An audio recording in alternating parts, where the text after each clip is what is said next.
앞차와 안전거리를 유지하며 밤에 고속도로를 주행 중이었습니다. 그런데 갑자기 앞차가 심하게 흔들리더니 옆 차선으로 옮겨서 운행을 하더라고요. 그리고 몇 초 후 제 차선에 로드킬 당한 고라니 한 마리가 쓰러져 있는 겁니다.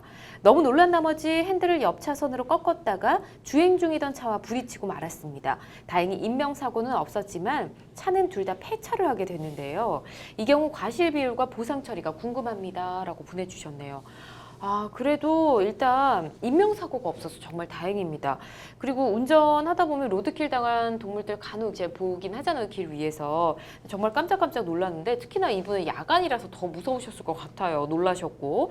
2차 사고로 이어질 수 있어서 로드킬 동물 굉장히 위험할 것 같은데, 김 변호사님, 그렇죠? 예, 일단은 뭐 요즘에는 이제 많이 표지판도 있죠. 사실 예. 로드킬 관련해서 이제 많이 표지판도 있고 실제로 그 야생동물이 번번이 출몰하는 그런 빈번히 출몰하는 지역에는 그 표시가 있습니다. 예.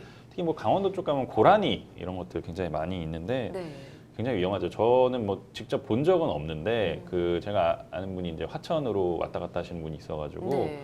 굉장히 그런 경우가 많대요. 근데 이제 거기는 좀 그 차가 많이 안 다니는 도로라서 상관이 없는데 차가 많이 다니는 도로에서 이런 사태가 발생할 경우에는 좀 심각한 문제죠. 사실 정말 야간일 경우에는 정말 피하기도 쉽지 않고 그렇죠. 예, 그런 경우에 진짜 이 고라니를 이거 이제 동물들을 피하려다가 2차 사고가 벌어지는 경우가 굉장히 많은 것 같습니다. 네. 그래서 이거 이제 유의하셔야 될 부분입니다. 네, 조심하셔야 되겠고요. 상담자분은 로드킬 당한 고라니를 피하려다가 사고가 났습니다. 이 경우 과실 비율도 너무 어려운데요. 최 변호사님한테 자꾸 과실 비율 여쭤보게 되네요. 네. 그 동물에게 사실은 저희가 책임을 물을 수는 없지 않습니까? 네. 너 왜 그렇게 뛰어다녔니? 왜 차도로 뛰어나왔니? 그러게요. 이렇게 물을 수 없잖아요. 물을 수 없고 사실은 동물에게 또 금전적 배상을 요구할 수 있는 부분은 아니니까요. 네. 결국은 여기서 과실 비율을 따진다고 하면은 이 운전한 차주와 관리 주체, 도로의 관리 주체 책임을 아마도 물어보시는 것 같아요. 그런 과실 비율이 어떻게 되느냐인데 예. 만약 관리 주체의 책임이 없다면 그러니까 도로 관리 주체에 책임이 없다고 한다면 예. 사실 이 차주분도 지금 보시면 야간에 발생을 했고 갑자기 예견 불가능한 상황에서 고라니가 튀어나온 거거든요. 네. 그런 상황이기 때문에 사실은 차주분한테도 과실이 있다고 보기는 좀 어려워요. 그렇죠? 그쵸. 전방주시 네. 의무나 이런 부분이 있다고 보기는 어렵죠. 그래서 과실은 사실은 없습니다. 누구한테도 과실이 없으나 네. 중요한 건 1년에 한 2,000건씩 발생하는 로드킬에 대해서 네. 보상을 어떻게 받느냐, 손해배상을 어떻게 받느냐 하면 그냥 자신이 이 차를 수리를 해야 돼요. 그래서 그래요. 자차보험이라고 그러죠. 그 단독 사고로서 자기 차량 손해 담보라는 그 보험사의 그 뭐 보험으로 자기 스스로 이렇게 수리를 해야 되는 상황이기 네. 때문에 그 부분을 염두에 두셨으면 좋겠습니다. 네, 네. 알겠습니다. 과실은 없으나 자신이 알아서 처리를 해야 된다는 것. 네. 이게 고속도로 관리공단에 책임을 물을 수는 없을까? 그 부분도 좀 궁금하거든요. 일단 이제 뭐 그 용어상으로 이제 도로는 관리청이 여러 군데가 있어요. 예. 도로공사인 경우도 있고 국가인 경우도 있고 뭐 지방자치단체인 경우도 있고 그래서 이제 관리청이라고 하는 게 맞는데 네.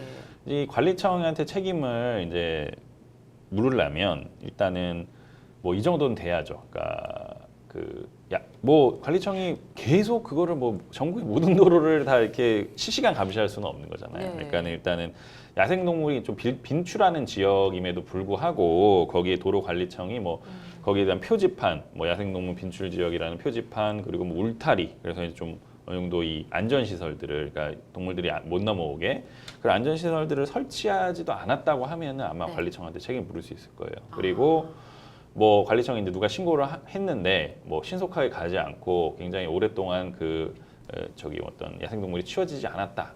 뭐 그런 경우에는 아마 관리청한테 책임을 물을 수 있을 것 같은데 네. 그렇지 않고 어느 정도 안전시설이 되어 있고 뭐 표지도 되어 있고 뭐 그 어떤 이 로드킬 사고가 난 것도 굉장히 좀 얼마 안 됐다. 네. 그러면은 뭐 관리청에 책임을 묻기는 좀 어렵지 않을까 그렇게 그렇군요. 생각이 됩니다. 예. 네. 참 이게 시간이 많이 없긴 하지만 폐차를 했으니까 보상을 누구한테 받아야 되는지도 궁금하고 앞차한테 혹시 책임을 물을 수는 없을까요? 앞차도 지금 보시면 몇 초 후에 이 사고가 발생했다고 네. 그랬거든요. 그러니까 앞차도 사실은 차에서 내려가 사고 난 다음에 차에서 내려가지고 조심하십시오 이렇게 할 시간도 없었어요. 그렇죠. 그래서 앞차 책임도 없고 뒤차 책임도 없기 때문에 다 자차로 처리를 아, 하셔야 그렇죠. 됩니다. 자차로 처리할 수밖에 그래서 없군요. 관리 주체한테 만약에 책임이 있다고 네. 한다면 그 관리 주체한테 지구배상심의위원회라는 검찰청 하에 그 관할구역에서 네. 뭐 국가배상을 청구하실 수 있을 것 같습니다. 네. 아, 안타깝습니다. 우선 이렇게 답변 드리도록 하겠습니다.